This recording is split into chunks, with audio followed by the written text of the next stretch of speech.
वसुदेवसुतं देवं कंसचानूरमर्दनं देवकी परमानंदं कृष्णं वंदे जगद्गुरु.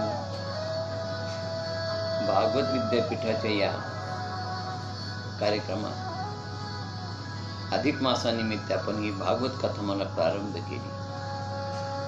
हा कथामालेचा आज 28वा भाग आहे. 14 ऑक्टोबर 2020 मंगळवार.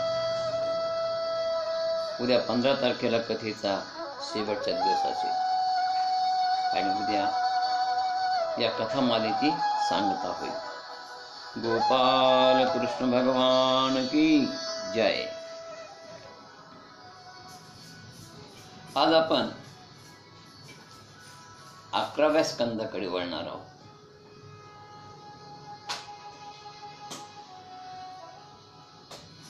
सुदामाचे चरित्र पाहून आपण कृष्ण परमात्माचं अष्टपैलू व्यक्तिमत्व पाहिले. हा 11वा स्कंद म्हणजे तत्वज्ञानाचा स्कंद आहे. या 11व्या स्कंदामध्ये उद्धवाने कृष्ण परमात्माला तत्वज्ञान सांगितलेले आणि म्हणून याला उद्धव गीता म्हणतात. पण हे तत्वज्ञान भगवंतानी अवधूताच्या मार्फत यदूला हे तत्वज्ञान सांगितलंय. असा संदर्भ घेऊन उद्धवाला हे सर्व माहिती त्यांनी भगवंतानी सांगितलेली. म्हणून याला उद्धव गीता म्हणतात आणि अवधूत गीता म्हणतात. या 11व्या स्कंदावरच नाथ महाराजांनी एकनाथी भागवत लिहिले, ज्याच्यामध्ये हे सगळं तत्वज्ञान आले की माणसानं सुखी समाधानी कसं जीवन जगावं. हे अवधूतांनी यदूला तत्वज्ञान सांगितलं आणि तेच तत्वज्ञान कृष्ण परमात्माने उद्धवाला सांगितलेले.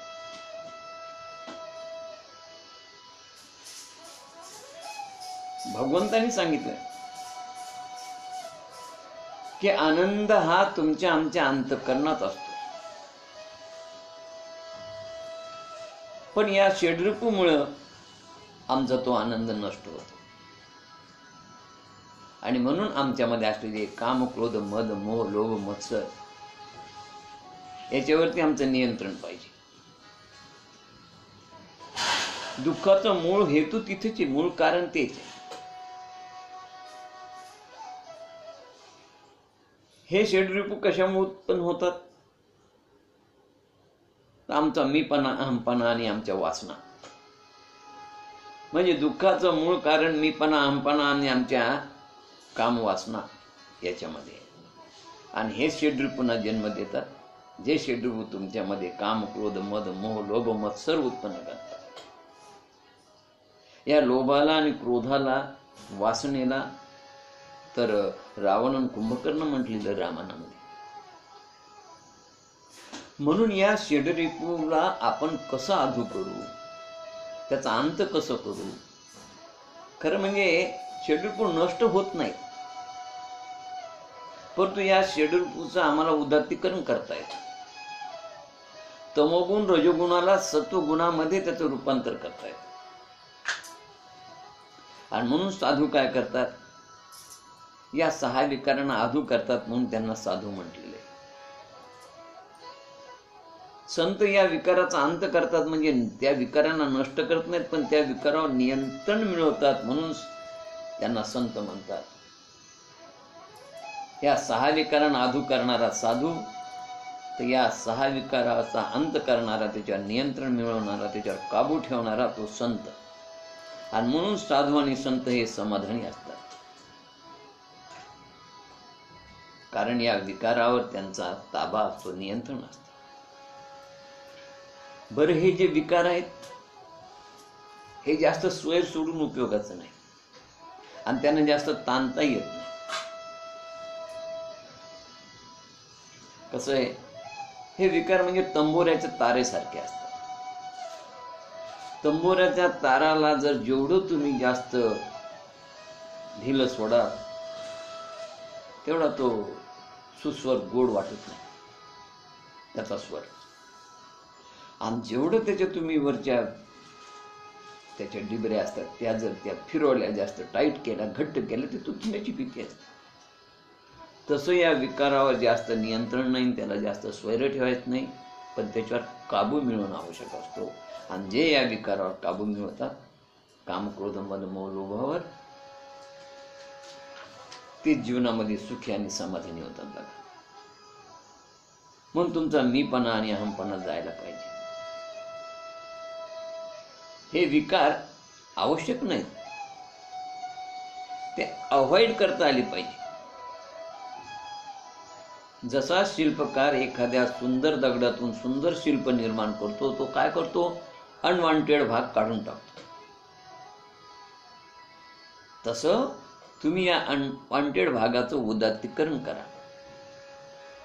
जसं त्या शिल्पकाराला त्या शिल्पातून सुंदर मूर्ती प्राप्त होते, त्याला किती समाधान आणि आनंद प्राप्त होतो, तसाच तुम्हा आणि आम्हाला देखील हा अनवॉन्टेड भाग काढून टाकल्यानंतर देखील, म्हणजेच या षड्रिपूवर नियंत्रण ठेवल्यानंतर तुम्हाला आनंद आणि समाधान लाभेल.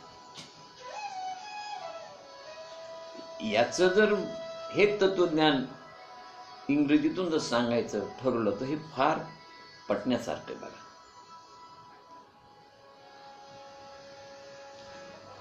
हे पहा, अवधूत म्हणाले होते यदूला की खरी शांती, सुख, समाधान तुझ्यातच आहे. आनंद हा तुझ्या अंतःकरणात आहे, बाहेरून आणण्याची गरज नाही. पण ही शांती, समाधान प्राप्त होण्यासाठी तुला तुझ्यामधल्या काही गोष्टी अवॉइड कराव्या लागतात, त्या नाहीशा कराव्या लागतात. त्यातला तुझा मीपणा, अहमपणा आणि तुझ्या वासना नष्ट झाल्या की तू सुखी होशील. म्हणजे यदूनी काय विचारलं होतं इंग्रजीत जर सांगायचं झालं तर यदू म्हणाले, आय वॉन्ट पीस. पीस म्हणजे शांती, समाधान. अवधूतांनी उत्तर देताना सांगितलं, शांती समाधान तुझ्यातच आहे, तुझे आहे तुझं पाशी, कुठं बाहेर जायची गरज नाही तुला. पण तुझं जे तुझ्या जवळ आहे ते तुला प्राप्त करण्यासाठी तुझ्यामध्ये असणारा, तुला बाहेर जायचं गरज, मग तुझ्यामध्ये असणारे काही दुर्गुण, काही विकार तुझे नाहीसे होणं आवश्यक आहे. आणि ते नाहीसे झाले की तुझं तुला ते मिळेल, बाहेर जायची गरज नाही. प्रश्न विचारला 3 शब्दामध्ये, आय वॉन्ट्स पीस, मला समाधान हवं. अवधूताने सांगितलं यातला आय आणि वॉन्ट्स या 2 गोष्टी अवॉइड कर. आय काढून टाक, वॉन्ट्स काढून टाक, खाली काय राहिलं? पीस. बस, पीस तुझं तुझ्याजवळ आहे. आता हे आय म्हणजे मीपणा, अहमपणा, आणि वॉन्ट्स म्हणजे विषय वासना.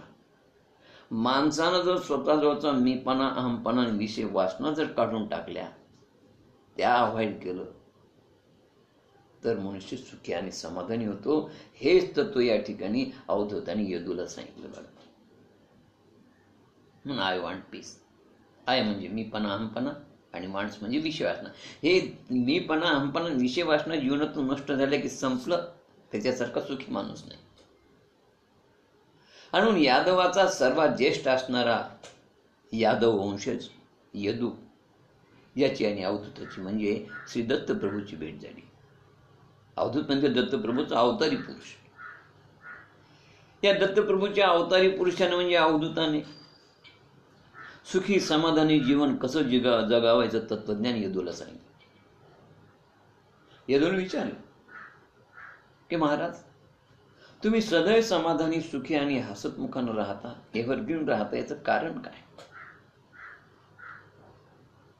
त्यावेळेस त्यांनी सुखी समाधानी जीवन कसं जगावं हे सांगितलं. ते म्हणाले, भयानक अशा कटकटीनं भरलेल्या या संसारामध्ये विषय वासनेचा त्याग करावा, मीपणा आणि अहमपणा सोडावा, म्हणजे सुख मिळते. आणि याकरता हा माझा अहमपणा, मीपणा नाहीसा व्हावा, माझ्या विषय वासना नष्ट व्हाव्या, याकरिता मी काय केलं माहितीये का, पशु पक्षी प्राणी यांना गुरु केलं आणि अशा 24 गुरूंना मी गुरु करून त्यांच्याकडून त्यांच्याकडे असलेले गुण ग्रहण केले, ते आत्मसात केले आणि त्यामुळे मी सुखी झालो. म्हणजे माझ्यामध्ये असणारा मीपणा अहमपणा घालविण्यासाठी मला 24 गुरु करावं लागले आणि हे 24 गुरु केल्यानंतर माझ्यामधल्या इच्छा वासना झाल्या, मीपणा नाहीसा झाला, अहमपणा नाही झाला आणि मी खरा सुखी झालो. आणि मला कळालं की आनंद कुठे नाही, आनंद आमच्याच अंतःकरणात आहे. पण आमच्या हृदयात असलेले काम क्रोध मद मोह लोभ मत्सर हे षड्रिपू आणि आमच्या वासना यामुळे आमचा तो आनंद नष्ट झालेला आहे. तो आनंद आम्हाला परत प्राप्त करून घेता येतो आणि त्याकरता मी 24 गुरु केले. हे तो दुःखाचं मूळ कारण आहे, मीपणा अहमपणा आणि विषय वासना तो नष्ट होणे. म्हणून जे चांगले गुण, प्रत्येकाच्या अंगी काही चांगले गुण असतात, जो भेटेल त्याच्यामधले चांगले गुण आपण अंगीकारावे आणि सुखी व्हावे. ही जे आहे ते अवधूत गीता आहे. म्हणून अवधूतानं पहिले पृथ्वीला गुरु केले. म्हणजे पृथ्वीमध्ये क्षमाशीलता परोपकारी वृत्ती आहे, तिला अवनी म्हणतात. अन्न वस्त्र निवारा देणारी. आपण तिच्यावर चालतो फिरतो, निवारा उभा करतो, बांधकाम करतो, तिच्यामध्ये असलेलं जल घेतो, तिच्या मातीतून अन्न उत्पन्न करतो, तरी ती आम्हाला क्षमा करते, आमच्यावर परोपकार करते. म्हणून अवधूताने या पृथ्वीला गुरु मांडलं आणि पृथ्वीसारखं क्षमाशील व्हावं हा गुण त्यांनी अंगीकारला, म्हणून ते सुखी झाले. त्याने सांगितलं मी प्राणवायूला पण सुखी केले, गुरु केले. वायू 2 प्रकारचे, आमच्या आत असणारा आणि बाहेर विचरण करणारा, बाहेर वाहणारा. आत असणाऱ्या वायूला आम्ही प्राणवायू म्हणतो. हा प्राणवायू फार आवश्यक आहे आणि जेवढा आवश्यक तेवढा आपण घेतो. या प्राणवायूचा आम्ही संग्रह करत नाही, कारण ज्यानं जन्म दिला तो तेवढे प्राणवायू देणारच. आणि जेवढे प्राणवायू तुम्हाला दिलेले भगवंताने तेवढेच तुम्हाला प्राप्त होतात. त्यानंतर एकही श्वास तुम्हाला मिळत नाही. प्राणवायू संपला की तुमचं आयुष्य संपलं, लक्षात घ्या. म्हणून प्राणवायूचं काही संग्रह करता येत नाही, त्याला वेटिंग लिस्ट नाही. आणि सगळ्यात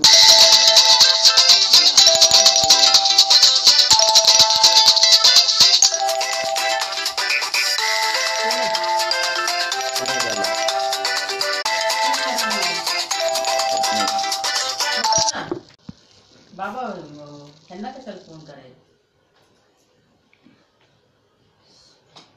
थोडा व्यत्यय आलेला होता, कोणाचा तरी फोन आल्यामुळे डिस्टर्ब झाला. गोपाल कृष्ण भगवान की जय. हॅलो.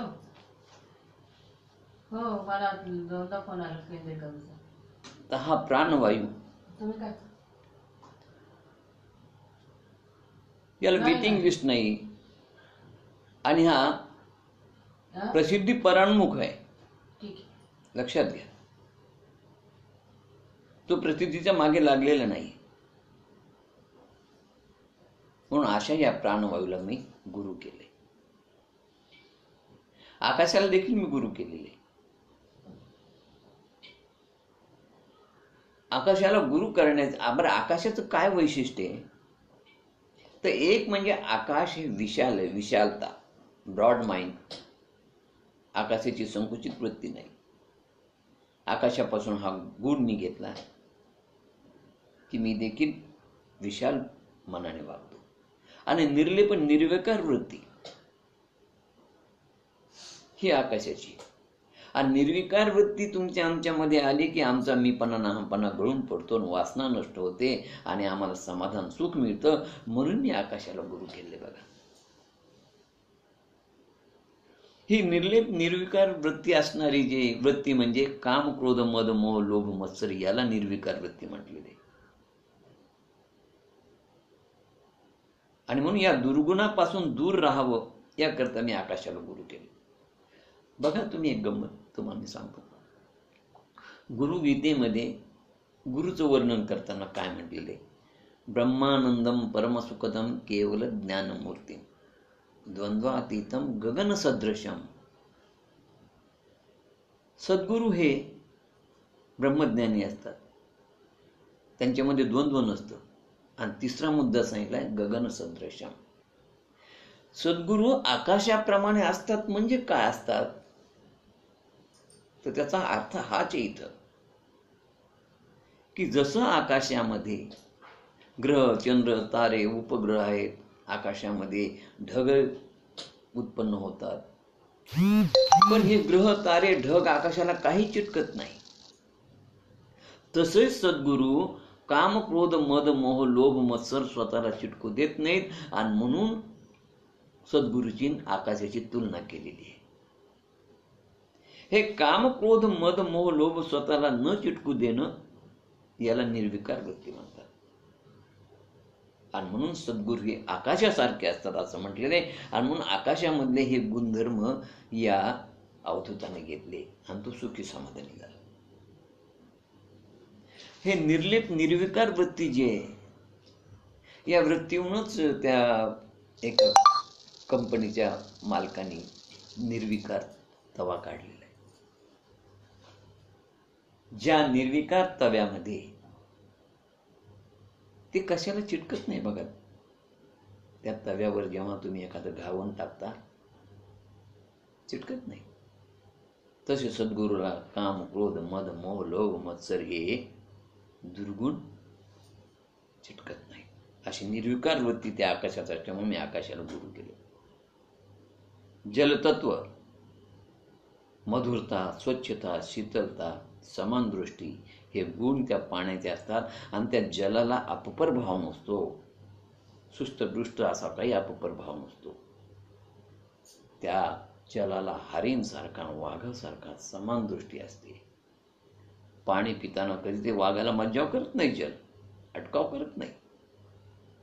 आणि हरणाला पाणी पिया असं म्हणत, त्याच्या दृष्टीनं हरण आणि वाघ दोघेही सारखे, अपपर भाव नाही. तसं या जलतत्वापासून मी एक तत्व शिकलो की माणसाच्या मनात अपपर भाव नसावा. मी अग्नीलाही गुरु केलं. अग्नीमध्ये पवित्रता, तेजस्विता, पाविकता हे गुण असतात. हे पवित्रता हे सगळे गुण मी अंगीकारले. चंद्रालाही मी गुरु केले. चंद्रामध्ये असलेली शीतलता, शांती, संयम हे गुण चंद्रापासून अवधूताने घेतले आणि चंद्राला गुरु मानले. त्यांनी सांगितले चंद्राचं वैशिष्ट्य आहे, शुक्ल पक्षात चंद्र वाढतो आणि वद्य पक्षात घटतो, अमावस्येला नष्ट होतो. यावरून मी शिकलो की जीवनात चढ उतार येत असतात, लक्षात घ्या. आणि एक दिवस आपण नष्ट होणार. मग जीवनात चढ उतार आले तरी माणसाने आहे त्या परिस्थितीत आनंद मानावा, सुख मानावा, समाधान मानावं. सूर्याला मी गुरु केले. सूर्यामधले 3 वैशिष्ट्ये अवधूताला आवडली. एक, सूर्य उपकार करतो आणि त्याचा त्या उपकारामध्ये निष्काम भाव असतो. आणि सूर्यामध्ये नियमितपणा फार आहे, म्हणजे निष्काम सेवा करतो आणि नियमित होतो. बघा तुम्ही, सूर्य जो काही आम्हाला प्रकाश देतो त्या प्रकाशाच्या बदल्यात तो आम्हाला काही मोबदला मागत नाही. हे महामंडळ तरी बिल पाठवतं, विद्युत मंडळ, पण सूर्य निष्काम कर्मयोगी आहे. तो कधीही तुम्हाला बिल पाठवत नाही आणि नियमितपणा वेळेवरच उगवणार. बिचारा कधी सुट्टी घेत नाही, कधी संपही करत नाही, निष्काम सेवा. म्हणून सूर्यापासून मी 3 गोष्टी शिकलो: उपकार, निष्कामता आणि नियमितपणा. हे तिन्ही गुण हे तिन्ही गुण मी अंगीकारले. कबुतरापासून मी स्नेह, आसक्ती, मोह नसावा हे गुण शिकलो. अवधूताने सांगितलं की कबुतरापासून कुटुंबाची आसक्ती, माया, मोह कसा दूर करावा हे शिकलो. की मोहामुळे, मायामुळे आपण आपला जीव गमवू नये. त्यांनी उदाहरण सांगितलं की कबूतर नर मादी अन्न शोधण्यासाठी बाहेर पडली. पिलं बिचारे खोप्यामध्ये होती. एक शिकारी आला, त्यानं जाळं टाकलं, त्या जाळ्यामध्ये पिलं अडकली. आणि ज्यावेळेस आई ही अन्न घेऊन आली चोचीमध्ये, पुत्रप्रेमापोटी ती कबुतरीन स्नेह आसक्ती मोहामुळे त्या जाळ्यात स्वतः तिनं झोकून दिलं आणि आपला प्राण गमावला. बाहेर आल्यानंतर कबुतरानं पाहिलं की माझे मुलं गेले, पत्नी गेली. त्यानं देखील आपला जीव गमावला. आणि यातून मग ते मी म्हणाले की मी एक शिकलो की आसक्ती नसावी. ईश्वरानं दिलेला देह असा गमवू नका. त्याचं नामस्मरण चिंतन करून तो मोक्ष प्राप्ती करण्यासाठी, मुक्त होण्यासाठी तो आम्हाला देह दिलाय. अशा प्रकारे स्नेहामध्ये, आसक्तीमध्ये, मोहामध्ये अडकण्यासाठी दिले नाही. अजगराकडून मी 2 गोष्टी शिकलो, संतोष आणि समाधान. अजगर जे मिळेल त्याच्यामध्ये समाधानी असतं, पडून असतो आपला शांत. अजगराचं तत्व आहे, ज्यानं चोच दिली तो चारा देणारच. पण अजगर जीवनाबद्दल कधी उदासीन राहत नाही. बरं, पडून राहतो म्हणजे आहे त्या परिस्थितीमध्ये समाधान मानतो. आणि म्हणून ठेविले आनंदी तैसीची राहावी, चित्ते असू द्यावे समाधान. काही लोक या अजगराच्या दृष्टांतातून अर्थ न घेता, सार न घेता असार घेतात की काय अजगर तर नुसतं पडून राहा म्हणून असं सांगतो. अरे तसं नाहीये. अजगराचं तत्व हे की आहे त्या परिस्थितीत समाधान माना. जीवनामध्ये अनुकूल परिस्थिती येईल तरी समाधानी वृत्ती ठेवा, आणि प्रतिकूल परिस्थितीत येईल तरी समाधानी वृत्ती ठेवा. बघा तुम्ही, तुकाराम महाराजाची पत्नी ही अत्यंत कर्कश होती. त्यांनी त्यात समाधान मानले. आणि देवा, तू अशी पत्नी दिल्यामुळं मी या भांडारदारा डोंगरावर येऊन बसत होतो आणि माझ्या हातनं एवढी अमृतरूपी सेवा घडली, अभंग लिहिल्या गेली. जर मला अशी बायको दिली नसती तर कदाचित मी या डोंगरावर आलो नसतो, माझ्या हातून हे कार्य घडलं नसतं. एकनाथ महाराजाची बायको गृहस्थाश्रमी होती, समाधानी होती, त्यांनी त्यात समाधान मांडलं. तुळशी मेहताची तर, नरसिंह मेहताची तर बायको विवाह झाल्यानंतर काही दिवसातच गेली बिचारी. त्याचंही त्यांना दुःख नाही वाटलं. ते म्हणले, बरं झालं तेव्हा बाईल गेली, आता तू आणि मी, बस तुझ्याशिवाय माझं या जगात कोणीच नाही. अशा प्रकारे आहे त्या परिस्थितीमध्ये या संतांनी आनंद मांडलेला आहे. म्हणून आहे त्या परिस्थितीमध्ये आपण समाधानी राहावं, हे मी अजगरापासून शिकलो. समुद्रापासून स्थित प्रज्ञा हा मी गुण घेतलाय. तो आपली मर्यादा सोडत नाही. तो बाहेरून प्रसन्न असतो आणि आतून गंभीर असतो. हा गुण त्याच्यामधला अवधूतांनी घेतलाय. समुद्राला पावसाळ्यात खूप पाणी येतं, भरती येते. उन्हाळ्यात पाणी कमी होतं, ओहटी येते. तरी तो अति भरती आली म्हणजे हर्षित होत नाही, हुरळून जात नाही, आणि ओहटी आली म्हणजे दुःखी होत नाही. असं स्थित प्रज्ञ लक्षण जे समुद्रातलं आहे ते मी त्याच्यापासून शिकलो. मी पतंगाला गुरु केलं. पतंग दिव्यावर उडी घेतो आणि स्वतः जळतो. पतंगाला त्या दिव्याचं आकर्षण आहे. बघा, पतंग म्हणजे किडा पापुळी जी त्या दिव्यावर झेप घेत असते बघा, हे तिचं आकर्षण आहे. हा दिवा तिचा विषय आहे. तसं माणसाला विषयाचं त्या पतंगाप्रमाणे आकर्षण असतं आणि विषयामुळे मनुष्याचा आत्मघात होतो. म्हणून माणसानं या विषयापासून दूर राहावं, हे तत्व मी त्या पतंगापासून शिकलो. आणि म्हणून माऊलीने ज्ञानेश्वरीमध्ये फार सुंदर एक ओवी दिलेली की पतंगा दीप्ती आलिंगन, तेथे त्याचे अचूक मरण, ते विषया चरण आत्मघाता. पतंग दिव्यावर उडी घेतो आणि त्याचं त्या ठिकाणी मरण ओढवलं जातं. तसं विषयाचं आचरण माणसाचा आत्मघात करत असतं. म्हणून माणसाने विषयापासून दूर राहावं. हे तत्व मी त्या पतंगापासून शिकलो. भ्रमर, भुंगा, वेगवेगळ्या फुलामधून तो सार घेतो. प्रत्येक गोष्टीतलं सार घ्यावं, पण आसार सोडून द्यावं, हे तत्व मी त्या भुंग्यापासून शिकलो. परंतु एखाद्या वस्तूवर जास्त आसक्त होऊ नये. आणि भ्रमराचा हा गुण आहे. कारण काय की अति तिथे माती असते. आणि म्हणून हा भ्रमर त्या फुलामध्ये आसक्त झाल्यानंतर अडकला की त्यातून त्याची सुटका होत नाही. कमळाच्या फुलामध्ये तो अडकल्यानंतर सूर्यास्तानंतर कमळ मिटून जातं. आणि मग त्या भुंग्याला रात्रभर त्या कमळातच अडकून पडावं लागतं. सूर्योदयाची वाट पाहावी लागते. आणि सूर्योदय झाल्यानंतरच त्या कमळाची त्यातून सुटका होते बघा. पण एखाद्या जर सूर्योदय होण्यापूर्वी एखाद्या मस्त हत्तीने येऊन, पाणी पिण्यास आलेल्या हत्तीनं जर ते फूल तोडलं तर भ्रमराचा अंतच होणार, लक्षात ठेवा. आणि म्हणून कोणत्याही गोष्टीची जास्त आसक्ती नसावं, हे मी या भ्रमरापासून शिकलो. मधमाशीला मी गुरु केलं. मधमाशीपासून एक गोष्ट शिकलो की संग्रह करू नका. आणि जर संग्रह करायचा असेल तर नामस्मरणाचा करा. मधमाशी काय करते की मधाचा संग्रह करते. आणि एक दिवशी एक शिकारी येतो, भिल्ल येतो, त्या मधमाशांना जाळून टाकतो किंवा त्यांना पळवतो, मारतो. आणि त्यांनी जो संग्रहित केलेला मध तो घेऊन जातो. त्या मधाचा उपयोग त्या मधमाशांना होत नाही. तसं मनुष्य जेव्हा संग्रह करतो, पण संग्रहित संपत्ती त्याला इथे सोडून जावं लागते. क्या लाये थे क्या लेके जाएंगे. आपण येताना काही आणलेलं नाही आणि जाताना आपण काही नेणार नाही. आणि म्हणून वस्तूचा संग्रह करू नये. करायचा असेल तर नामस्मरणाचा संग्रह करावा, पैशाचा संग्रह करू नये. प्राणी देखील संग्रह करत नाही. बघा तुम्ही, एखाद्या गाईला जर आपण भरपूर चारा टाकला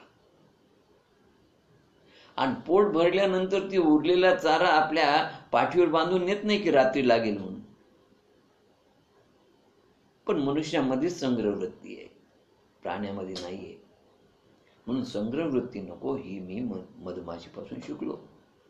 सत्ता संपत्ती काय काही बरोबर येणार नाही, फक्त नाम बरोबर येईल. हत्तीलाही मी गुरु केलं.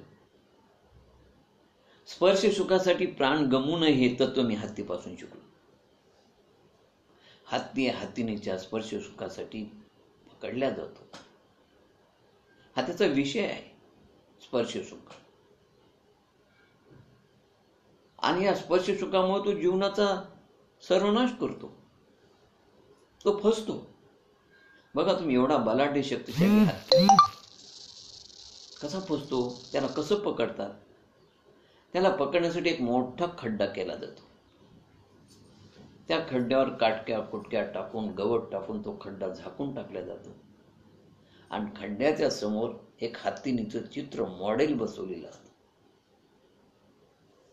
जे मॉडेल हत्तीनी सारखंच हुबेहूब बनवलेलं असतं.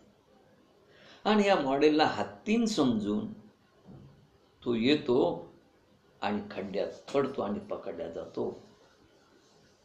बलशाली हत्ती, पण आपलं स्वातंत्र्य गमावून बसतो. तो त्या स्पर्श सुखाच्या आवडीमुळं. आणि म्हणून या हत्तीनीपासून एक गोष्ट आम्ही शिकलो की स्पर्श सुखापासून दूर राहावं. हरिण, अवधूत म्हणतात हरिण हे फार चपळ, त्याची शिकार होणं कठीण आहे. पण त्याची दुर्बलता, गानलुब्धता, गाण्यात संगीतात तो एवढा मोहित होतो आणि गायनामुळे तो शिकाऱ्याच्या तावडीमध्ये सापडतो. शब्दगुण, शब्दरूप, शब्दसुख. म्हणून गायनाची, संगीताची आवड असावी, पण त्यात फसू नये. जीवनाचं स्वातंत्र्य गमू नये. आणि सिनेसंगीत तर अजिबात ऐकू नये, कारण ते सिनेसंगीत तुमच्या परमार्थाला बाधक असतं. आणि म्हणून असला शब्दसुखामध्ये अडकू नये हे मी हरिणापासून शिकलो. माशामुळे मी माशाने गुरु केलं. मासा हा रसना, जिभेची गोडी किंवा आमिषामुळे फसतो, लालचीमुळे फसतो, लोभामुळे फसतो. म्हणून या आमिषापासून, या लोभापासून माणसानं नेहमी दूर राहावं हे मी ते माशापासून शिकलो. शिकारी मासे पकडण्यासाठी गळ आणतात. त्या गळाला काटे असतात, टोक असतात. त्या टोकाला खिळ्या असतात. त्या खिळ्याला मांसाचे बारीक बारीक तुकडे लावले जातात. मासे ते मांस खाण्यासाठी त्या गळाला आ करून तो मांस गिळण्याचा प्रयत्न करतात. पण त्या गळाला असलेला आकडा त्यांच्या तोंडात अडकून बसतो आणि ते फसतात. जसं उंदीर आमिषाच्या निमित्तानं पिंजऱ्यामध्ये अडकला जातो, कळबंद होतात तो मध्येच अडकतो. माकडं देखील एवढे चंचल असतात, पण ते पकडताना हे माकड पकडणारे त्या झाडाखाली एका मडक्यामध्ये, मडकं म्हणजे सुरई, लहान तोंड असते त्याचे, त्या सुरईमध्ये काही फुटाणे टाकतात. हे माकडं झाडावरून खाली उतरतात आणि त्या सुरईचा हात घालून मूठ पक्के जातात आणि ती बाहेर काढण्याचा प्रयत्न करतात. पण मुठीमध्ये त्यांच्या ते हरभरे असल्यामुळे तो हात बाहेर निघत नाही आणि पकडल्या जातात. अशा रीतीनं मनुष्याने आमिषाला बळी पडून संसारात अडकू नये हे मी तत्व या माशापासून शिकलो. टिटवी नावाचा एक पक्षी आहे, ज्याला कुरर पक्षी म्हणतात.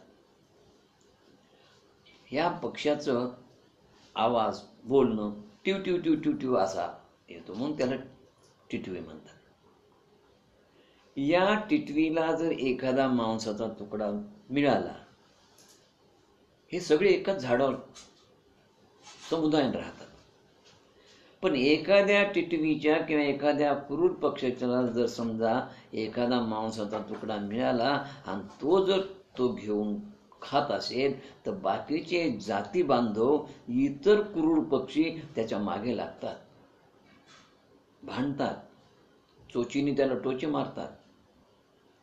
आणि जर समजा तो चोचीतला मांसाचा तुकडा मिळाला नाही, तर ते सारखे भांडतात, टिव टिव टिव करून ओरडतात. आणि जेव्हा तो तुकडा जर त्या टिटवीनं टाकून दिला, तर बाकीचे सगळे शांत होतात.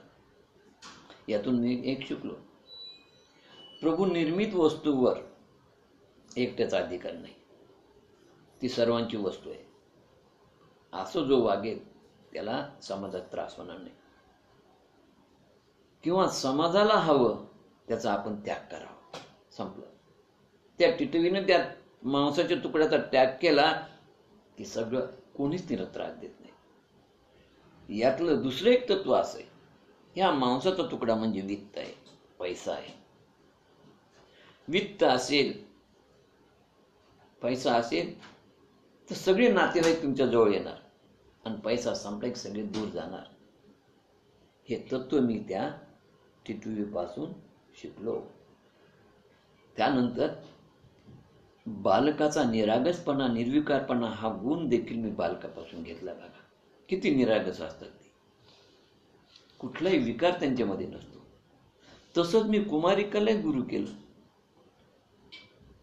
या कुमारिकेनं काय केलं, एकदा तिला पाहण्यासाठी पाहुणे आले. पाहुणे आल्यानंतर घरामध्ये आई नव्हती, पाहुणे बाहेरच्या खोलीत बसले असताना तिनं रात्रीचे पाहुण्याच्या जेवणासाठी तांदूळ साडायला सुरुवात केली.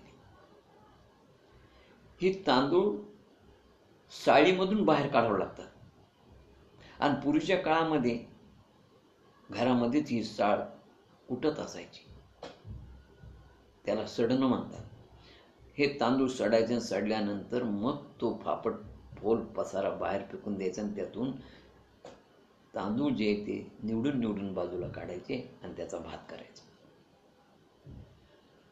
ही कुमारिका ज्या तांदूळ सडत होती, कांडत होती, कांडताना ते तांदूळ तिच्या बांगड्याचा आवाज येत होता आणि बांगड्याचा आवाज पाहुण्यापर्यंत जाऊ नये म्हणून तिनं हातामध्ये एक एकच बांगडी ठेवली बांगडीचा आवाज पाहुण्यापर्यंत गेला नाही.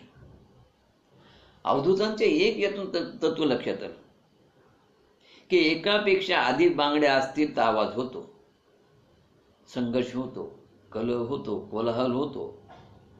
म्हणून एकच बांगडी असेल तर कलह होणार नाही, संघर्ष होणार नाही. आणि म्हणून अवधूताने तत्व त्यातून सिद्धांत काढला की भगवंताच्या चिंतनामध्ये चिंतनासाठी एकट्यानंच राहावं. अनेक लोक जर एकत्र आले तर भगवंताचं चिंतन होत नाही. त्याच्यातून चर्चा होते, त्याच्यातून आवाज होतो, त्याच्यातून गप्पा गोष्टी होतात आणि भगवंताचं चिंतन किंवा साधना होत नाही. म्हणून साधनेसाठी जसं तिने एक एकच बांगडी हातात ठेवली तशी साधनेसाठी एकट्यानंच राहावं. एकापेक्षा अधिक लोक आले की साधना होत नाही, गडबड होती, बाताबाती होती, गप्पा होतात आणि फक्त एकांतात साधना उत्तम होती. हे तत्व मी त्या कुमारीपासून शिकलो असं अवधूतानं सांगितलं. अवधूताने सापाला गुरु केलं. साप घर बांधत नाही, आयत्या वेळात नागोबा. यातून मी एक शिकलो म्हणाले की जशी त्या सापाला घराची आसक्ती नाही तशी मनुष्याला देहाची आसक्ती घराची आसक्ती नसावी. कारण देहाची आसक्ती घराची आसक्ती परमार्थ मार्ग खुंटविती. आणि म्हणून ह्या दोन्ही देहाची आसक्ती घराची आसक्ती परमार्थामध्ये व्यत्यय आणतात. म्हणून हा माझा देह, हे माझे घर, ही माझी गाडी, ही माझी संतती वगैरे वगैरे हे सगळं परमार्थ कार्यात व्यत्यय आणतात. म्हणून घर बांधा पण निवारा म्हणून, पण घराबद्दल आसक्ती नको. माझी माझी म्हणू नका. कारण माझं घर म्हणतात तर घरामध्ये घुशी उंदीर पण राहतात, डास पण राहतात. म्हणून माझं करू नका. या माझेपणामुळं जे आहे ते परमार्थात बाधा निर्माण होते. आणि म्हणून मी त्या सापापासून हे तत्व शिकलो. कारागिराला मी गुरु केलं. कारागीर म्हणजे बाण तयार करणारा, ज्याला शरकार देखील म्हणतात. शर म्हणजे बाण, कार म्हणजे बनवणारा. एकदा हा शरकार, हा कारागीर एकाग्रतेनं बाण तयार करत होता. समोरून राजाची वरात गेली, स्वारी गेली, गेली, पण तरी त्या बाण तयार करणाराचं बाण तयार लक्ष त्या राजाच्या त्या वरातीकडे किंवा राजाच्या त्या स्वारीकडे किंवा अजिबात नव्हतं. एक कोणतरी सरदार आला त्याने विचारलं की अहो राजाची हा चौरा आहे, हा 4 रस्ते जातात, इथून राजाची जे ते स्वारी कोणत्या दिशेने गेली? त्याने सांगितलं काही माझं लक्ष नव्हतं. मी माझ्या बाण बनवण्यामध्ये एवढे एकाग्र झालो होतो की माझं अजिबात लक्ष नव्हतं. मी त्या कारागिरापासून एकच शिकलो की कोणतेही कार्य करताना आपण त्यात एकाग्रता फार महत्वाची, एकाग्र व्हावं. उपासना करताना, नामस्मरण करताना त्याच्यामध्ये आपली एकाग्रता फार महत्वाची. आपली एकाग्रता भंगणार नाही याची काळजी घ्यावी. हे मी त्या शरकारापासून, त्या कारागिरापासून शिकलो. नंतर मी कुंभारीण माशीला गुरु केलं. ही कुंभारीण माशी म्हणजे लाल रंगाची माशी, जिला कोणी गांधील माशी म्हणतं, भिंगुर्टी देखील म्हणतं. वेगवेगळ्या भागात वेगळे तिचे नाव. तांबडी माती पण म्हणतात माशी, तांबडी माशी, गांधील माशी पण म्हणतात. कोणी याला लाल रंगाचा भुंगा म्हणतात.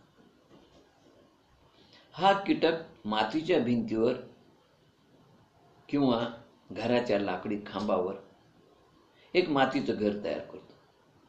त्या घरामध्ये एक हिरवी आळी आणून ठेवतो. सतत येता जाता त्या आळीला तो भुंगा म्हणा, कुंभारीण माशी म्हणा, गांधील माशी म्हणा, ती येऊन त्याला सतत चावत असते.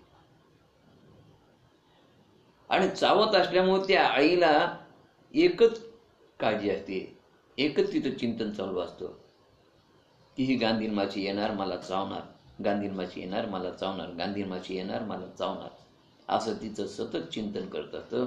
आणि असं चिंतन करत करत करत करत ती हिरवी आळी एक दिवस लाल रंगाची गांधील माशी होते. अर्थ काय की चिंतने तद्रुपता. जर तुम्ही ज्या गोष्टीचं सतत सतत चिंतन करताना तीच वस्तू तुम्ही होता. याकरता गणेश पुराणामध्ये एक फार सुंदर कथा आहे. मुद्गल ऋषी गणेशाचं चिंतन करत असताना एक घिवर शिकारी त्या मुद्गल ऋषीला मारण्यास हातात आला. त्यानं हातात तलवार होती. त्यांनी तलवार काढून त्यांच्यावर वार करण्याचा प्रयत्न केला, पण त्याचा हात खाली येईच ना. आणि हातात जे खडगं होतं ते तसंच हातामध्ये चिटकून राहिलं आणि हात एकाच जागे एकाच पोझिशन मध्ये राहिला. तो खाली येईना आणि वर होईना. त्यावेळेस त्या घिवराच्या त्या शिकाऱ्याच्या लक्षात आलं की आपली चूक झाली. हे ऋषी सामान्य नाही. तो घिवर त्यांना शरण गेला आणि शरण गेल्यानंतर त्याचा हात खाली आला. त्यांनी त्या मुद्गल ऋषीची क्षमा मागितली. क्षमा मागितल्यानंतर त्यांनी सांगितलं मला यातून काहीतरी चांगला मार्ग सांगा. त्यावेळेस त्यांनी त्याला सांगितलं की ठीक आहे, तू या ठिकाणी ओम गण गणपती नमः असा जप करत बसला. तो घिवर तो शिकारी तिथे जप करत बसला असताना अनेक वर्ष झाली आणि अनेक वर्षानंतर ज्यावेळेस त्या रस्त्याने मुद्गल ऋषी आले त्यावेळेस त्यांना पाहिल्यानंतर बघतात तर त्या घिवराला गणपतीचं चिंतन केल्यामुळं गणपती सारखीच जे ते सोंड आलेली होती आणि म्हणून त्याचं नाव पडलं भृशुंडी मुनी. अशा रीतीने चिंतने तद्रुपता. सतत जर तुम्ही भगवंताचं चिंतन केलं तर तुम्ही देखील भगवत स्वरूप होऊ शकता. असे हे मी जवळपास 24 प्रकारच्या लोकांकडनं जे आहे ते 24 गुण घेतले आणि 24 गुण घेऊन मी समाधानी आणि सुखी झालो बघा. तर अशा रीतीनं पशु प्राणी व्यक्ती सर्वांना मी गुरु मानले आणि 24 जणांकडून 24 तत्व मी घेऊन ते स्वतःच्या जीवनात अंगीकारले. त्याप्रमाणे मी आचरण केलं आणि त्यामुळं माझं जीवन यशस्वी झालं. विषय वासनेतून विकारातून मी मुक्त झालो. मी आणि माझं पण नाहीसं झालं. मीपणा गेला, अहमपणा गेला, विषय वासना नष्ट झाली. म्हणजे आय म्हणजे मीपणा अहमपणा तो नष्ट झाला आणि वांट्स म्हणजे विषय वासना ती नष्ट झाली आणि फक्त जे खाली राहिलं होतं पीस ते समाधान आज मला प्राप्त झालं. त्याचं कारण एकच आहे की मी हे 24 गुरु केले होते.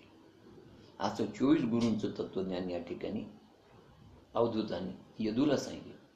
यदू हा कृष्णाच्या वंशातला सर्वात ज्येष्ठ यदुवंशीय म्हणून या कृष्ण परमात्माच्या वंशातल्या ज्येष्ठाला यदूला हे तत्वज्ञान सांगितलेलं आहे अवधूतानं. म्हणून याला अवधूत गीता म्हणतात. हे तत्वज्ञान कृष्ण परमात्माने आपल्या प्रिय शिष्याला उद्धवाला सांगितलं आणि अशा प्रकारे उद्धवाने देखील मीपणा अहमपणा सोडला. त्याच्या वासना नष्ट झाल्या आणि तो प्रभूशी विलीन झाला. अशा प्रकारे हे तत्वज्ञान या ठिकाणी आपल्याला सांगितलेले की आपण देखील याचा अंगीकार करून आपले जीवन सुखी व्हावं हा यामागचा हेतू आहे. झालेली सेवा कृष्ण परमात्माच्या चरणी आणि सद्गुरूच्या चरणी समर्पित सेवेला पूर्णविराम. बाकीचा भाग उद्या होईल. उद्या ही शेवटचा कथा भाग राहील. उद्या यदुकुलाला ऋषींचा शाप, यदुकुलाचा संहार, कृष्णाचं निर्धाम गमन, नंतर परीक्षिताचा देह त्याग म्हणजे परीक्षिताला मुक्ती मिळणं, भागवताचं महात्म्य, त्यानंतर भक्तीची कथा आणि गोकर्ण महात्म्य होईल आणि उद्या कथाभाग संपेल. आपण जवळपास 28-29 दिवसापासून हा उपक्रम राबवत आहोत. आज 28वा दिवस आहे. रोज 1 तासाप्रमाणे जवळपास आपली 29 दिवस 29 तास कथा झालेली आहे. जास्तीत जास्त 50 ते 55 मिनिटाच्या वर कथा जाऊ दिली नाही. तेवढ्या वेळात बसवण्याचा प्रयत्न केला आणि बसवली. अशा रीतीने 29 तासामध्ये ही संपूर्ण आपण भागवत कथामाला उद्याच्याला संपू. उद्याची सांगता होईल. अधिक मासाच्या निमित्तानं दररोज आपण 1 तास ही कथा श्रवण केली. त्याबद्दल आपणा सर्वांचं कौतुक आहे. कृष्ण परमात्मा आपणा सर्वांना सुखी ठेवो हीच कृष्ण परमात्माची चरणी प्रार्थना. उद्याची कथा शेवटची राहील आणि उद्याचा भाग संपल्यानंतर अधिक महिन्यातील ही कथा मला संपेल. गोपाल कृष्ण भगवान की जय. झालेली सेवा श्री गुरुचरणी आणि कृष्ण परमात्माच्या चरणी समर्पित. सेवेला पूर्णविराम. हरे नमः. हरे नमः. हरे नमः.